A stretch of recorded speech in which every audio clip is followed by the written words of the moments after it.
Hi guys, I am Kirsten the journalist and welcome back to my channel. Today's topic is going to be over the Afghani babies in Afghanistan, and let's get started. I chose this as my topic because I was watching a TV program and it was talking about how an Afghanistan mother had lost 6 of her children, and she was kind of over the bed of watching over her daughter, who was her 7th child. And later in that program, that daughter had died. And so I kind of wanted to bring light to what's going on in Afghanistan. Afghanistan is one of the poorest countries in our world. So let me give a little background history. So the United States went over to Afghanistan back in 2001, and that was October 7th. And they went over there after the terrorist attacks on September 11th, 2001. Now we're going to speed up about 20 years and go to August 30th, 2021. And that's when the United States decided to take out all troops out of Afghanistan. Now, if you're probably like me, you're like, okay, so why were we there for so long? Like 20 years is a long time. But it's true, they were trying to give the Afghani people some type of democracy. And with the troops there, they were able to hold back the Taliban, which with the Taliban is a religious group, an Islamic group that kind of believe that their country and their people should dress and be and kind of live a certain type of way.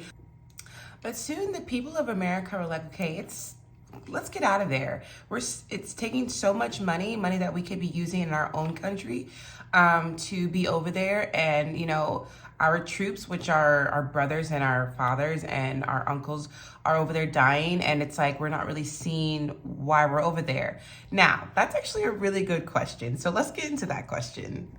Yes. Afghanistan might be the poorest country, but it's not by their own fault. They actually have a lot of minerals, and they have gold, they have iron, they have copper, and they have the magical thing that is running our world in 2024.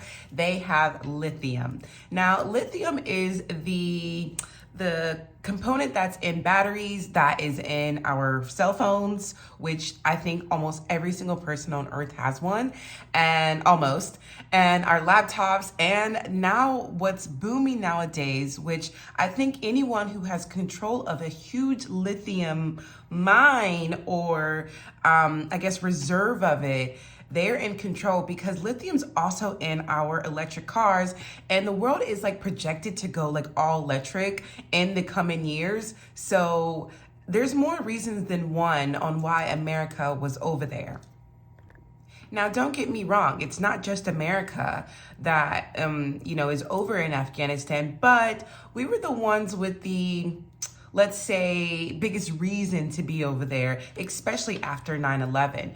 Now, since 2021, since the American troops were pulled out of Afghanistan, the Taliban has been like, they're gone. Now let's take over our country, and I want things back to how we see things. And I mean, in all retrospect, it is their country. But now we come into reasons why Afghanistan mothers, like the one I watched in that program, are losing their babies.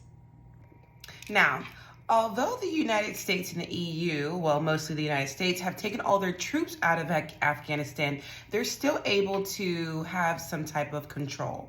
And with this control, they have used sanctions. Now, if you're like me, you're like, what the heck are sanctions?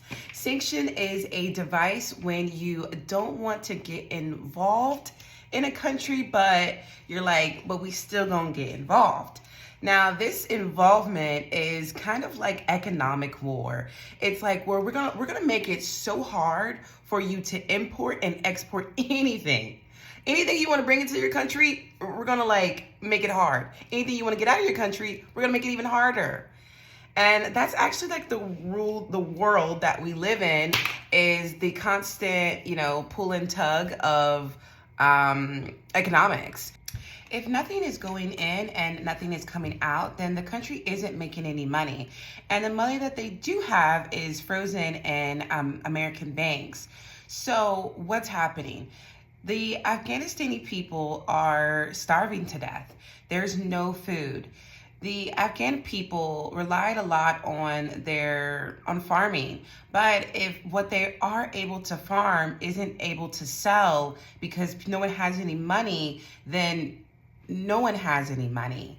And so what's happening in Afghanistan is what happened anywhere, and that's inflation. So the things that they need for everyday living, like bread or milk or anything else that they need as a staple part of their diet, they can't afford. So back in August 2021, when the Afghan people, it was already on a downslide. So when the Taliban took over, it just went further into that downslide. And now it's absolutely horrible. So when that mother was, kind of sobbing over her child that she was getting ready to lose, she was sobbing, and she stated, I just wish I could take, her place, especially after losing 6 of your children already. I can only imagine that type of pain. But she was losing her children to starvation. And I don't know anyone, that could ever even fathom the idea of dying over starvation, and let alone their children. I mean, I think in any type of situation, as a mother, I think that you would be like, okay, no, my children are gonna eat first. I'll be fine. But imagine if you couldn't even do that. You couldn't even take from yourself and give to your children. And I believe that's more than devastating. Although there's not much that we can do by ourselves, awareness is a big deal. We live in an age where the more people that are tuning into something or understanding something, the more media or eyes that are on a situation, the more chances there are for change. I think the Afghan people are people, and they deserve a chance, despite what's going on in that region. And because I think people need to understand, it's like, imagine that was you would want help, you would need help, especially if you were on the loss of your 7th child. You can go to the UN's website and kind of see how you can be of help. But I think it's important that, as people, we know what's going on the earth that we share, because no matter if we're in America, Africa, China, or in Hawaii with our feet in the sand, we are still on the same planet, and we share it. And I think that we have to be conscious of, the other people that are on it with us, because they have a duty as much as we do to protect it and take care of it. But yes, guys, I know that was a lot, and I know that this is a heavy topic, but it is much needed. It is so imperative that we know, what our fellow humans are going through. But I am Kirsten, the journalist, and thank you for joining me. I cannot wait to see you soon.